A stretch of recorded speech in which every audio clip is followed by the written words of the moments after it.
Do you love them or the fantasy in your mind? Exploring Jung's Anima and Animus. Do you love them or the fantasy in your mind? Exploring Jung's Anima and Animus. Have you ever stopped to question why certain truths about men and women are suppressed, dismissed, or even considered offensive? Why does modern society, the clear evidence of history, psychology, and lived experience, continue to insist that men and women are fundamentally identical, not just in values, but in nature, desires, and inner drives? Carl Jung, the renowned psychologist, strongly disagreed. He believed that beneath the surface of culture, social norms, and polite roles, ancient psychological forces were still at play. Archetypes formed over millions of years. These primal templates, as he called them, shape how men and women perceive one another, are drawn to one another, and so often misunderstand one another. One of the most powerful and misunderstood of these archetypes is the anima, the inner feminine image that dwells in the unconscious mind of every man. Jung famously said, "Men don't fall in love with a woman, they fall in love with an image." That image, formed by dreams, fairy tales, memories, and symbolic culture, is not the real woman. It's the projection of the anima. In the same way, women harbor within themselves the animus, the masculine figure that lives in their psyche. But first, let's stay with the anima. Jung's insight was radical. When a man falls in love, he often isn't seeing the woman before him, he's gazing inward, enchanted by the projection of his own inner feminine. That's why so many relationships unravel, not because the partner changed, but because the illusion broke. The carefully painted image collapses, and the man feels betrayed by something that never truly existed outside himself. This isn't a personal failing, it's a universal psychological process. Yet Jung warned that modern culture only amplifies this confusion. Stories, cinema, romance, all reinforce the idea that love is magical, flawless, destined. But in truth, many don't fall in love with another person. They fall in love with what they see of themselves in that person. And when that inner mirror fades, so does the feeling. Jung's most unsettling observation may have been this: we do not love others, we love the image of ourselves reflected in them. It's a hard truth to swallow, because it suggests that real love, if it exists, doesn't begin with finding another, but with daring to meet the unconscious parts of ourselves. A man must confront, understand, and integrate his anima before he can see a woman for who she truly is. Importantly, Jung never diminished women. He revered the feminine as a sacred, intuitive, emotional, and spiritual force connected to the earth, the body, and the unconscious. But he also warned, when men view women solely through the anima, idealizing them as muses, saviors, or perfect ideals, they strip them of their full humanity. Worse, these men remain stuck in a regressive mindset, like children seeking a mother, not adults seeking connection. And what about women? They're not immune. Women also project. The animus, her inner masculine figure, often appears as the hero, the teacher, the voice of reason, the protector. She may be magnetically drawn to a man not for who he is, but for how closely he matches the myth inside her. When that myth fades, when she sees his flaws, his confusion, his humanity, she, too, feels let down. Not because he failed, but because he never could live up to the illusion she cast. Jung was clear.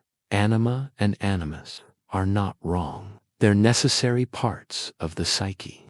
but when left unconscious, when projected blindly onto others, they become the root of countless heartbreaks. He described the collapse of these illusions as the beginning of psychological maturity, painful, yes, but crucial, because only when you stop seeing the other as a fantasy or savior and begin to see them as a real, imperfect person, can love truly begin. Still, few choose this path. Most people return to the cycle: infatuation, disillusionment, blame, and projection over and over. New partner, same story. Do you see yourself in this? Then ask, have I ever truly loved someone, or only loved the image I placed on them? If that question shakes you, then take heart. It means you're stepping onto the path of inner transformation. If the first insight was a soft awakening, then this next part is the true descent into the deep psyche, where anima and animus aren't theories, but forces shaping your choices, behaviors, and the emotional dramas of your life. Jung described the anima as having 4 layers, from raw instinct to spiritual symbol. She may appear as the nurturing mother, the temptress, the creative muse, or the divine feminine. A man's psychological development determines which aspect dominates. But if he isn't aware of this, he'll confuse each version of the anima with the women he encounters and project blindly. Take the man stuck in the lower level. He's drawn to beauty, passion, maternal care. He doesn't love the woman. He loves the comfort she gives, like a return to the mother. Another man, operating from a higher level, may place his lover on a pedestal as a spiritual beacon, the one who gives his life meaning. But both are illusions. When the woman fails to reflect that image, love collapses, not because she changed, but because the anima mask slipped. So, what exactly is the animus? If the anima represents the emotional and intuitive side of a man, then the animus is the mirror opposite, the embodiment of logic, reason, power, and structure within a woman's psyche. In dreams, the animus may appear as a warrior, a wise teacher, a prophet, or a stoic hero.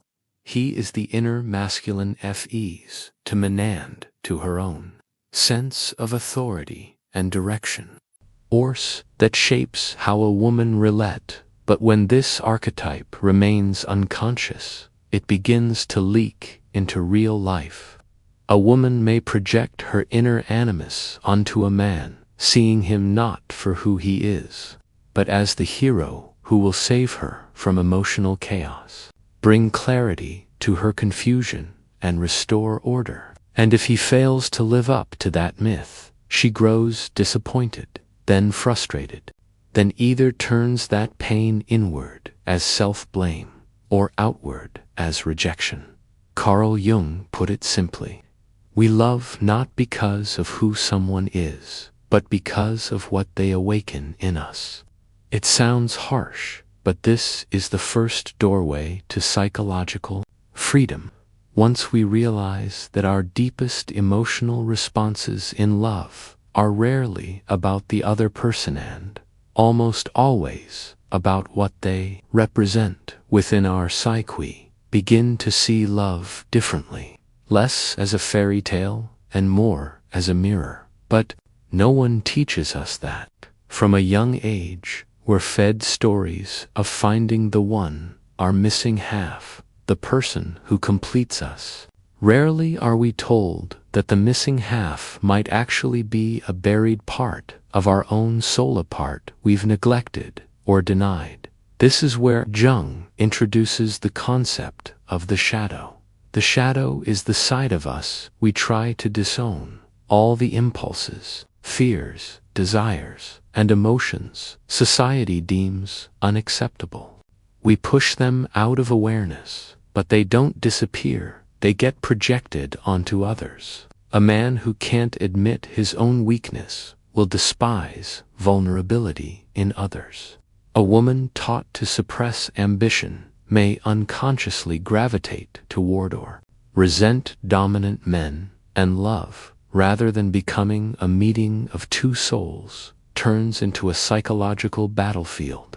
He clings to her for emotional comfort. She clings to him for mental stability. But neither realizes they're searching for missing parts of themselves in another person. As the relationship deepens, the illusion begins to crack. The man realizes she is not the divine muse. The woman realizes he is not the flawless protector. And with that disillusionment comes pain, but also the possibility of real growth. If both partners have the courage to pull back the projection, to see the other as a whole person with light and shadow, they can finally begin to love for real. But here's the hard truth. Real love doesn't look like we think it does. It's not about effortless connection. It's not about magical synchronicity. It's not about being rescued. Real love is about acceptance for the other's flaws, wounds, complexity, and humanity, and of your own. Carl Jung called this long journey of awakening the process of individuation, becoming whole. You no longer love to be healed. You love to share the path. You no longer seek love from a place of lack, but from a sense of inner fullness. You're not looking for someone to complete you're looking for someone complete enough to walk beside you. That truth is terrifying to many, because to love like that, you must be willing to face the parts of yourself you've denied, the illusions you've held, the roles you've projected, the shadows you've avoided. It means losing the safety of fantasy and embracing the discomfort of reality. Have you ever experienced that moment? When someone no longer fits the ideal you had in your mind, the love begins to crumble. Not because they did something wrong, but because they simply stopped matching your inner script. If so, you're not alone. That moment is not the end of love, it's the start of something deeper. It's where emotional maturity begins. By now, you might be starting to realize what we often call love is less a conscious choice and more an unconscious chain reaction. As Jung saw it, our attraction is frequently shaped by inner archetypes formed long before we met our first lover. That's why most relationships are not the collision of two true selves, but the entanglement of two projected fantasies. Men approach women with their anima in mind, the muse, the savior, the embodiment of beauty and mystery. Women approach men with their animist, the hero, the guide, the one who brings clarity and strength. And when those roles inevitably crack under the weight of reality, both sides feel deceived. But the deception didn't come from the other person. It came from within. But who betrayed you, really? Not the other person. You were betrayed by your own illusion, by the image you cast, believed, and clung to. Carl Jung didn't reveal this to discourage us. He shared it as a warning, a wake-up call, because only when we recognize the hidden psychological machinery beneath our emotional turmoil can we begin to break free from the repeating cycle: attraction, projection, idealization, disillusionment, blame, pain, and then starting again with someone new, but the same old pattern. And that cycle will never end until you turn inward. For Jung, individuation was not about becoming successful or self-sufficient in the outer world. It was about returning to your core, facing the rejected pieces of yourself, the shadow you denied, the feelings you buried, the needs you outsourced to others. Only then can you begin to love without illusion. True love doesn't begin when you find the right person. It begins when you become the right person. So how do you break the cycle of illusion? Step 1. Awareness. Notice your emotional reactions. When you're irresistibly drawn to someone, pause and ask, am I really in love with them, or with a lost part of myself they reflect back to me? When you feel angry or betrayed, ask, am I reacting to who they truly are or to who I expected them to be? Step 2. Withdrawal of projection. This is hard but vital. You must reclaim the archetype you've projected. Stop seeing them as your missing piece and start seeing them as a whole person with wounds, doubts, and shadows of their own. Love can only grow from presence, not from fantasy.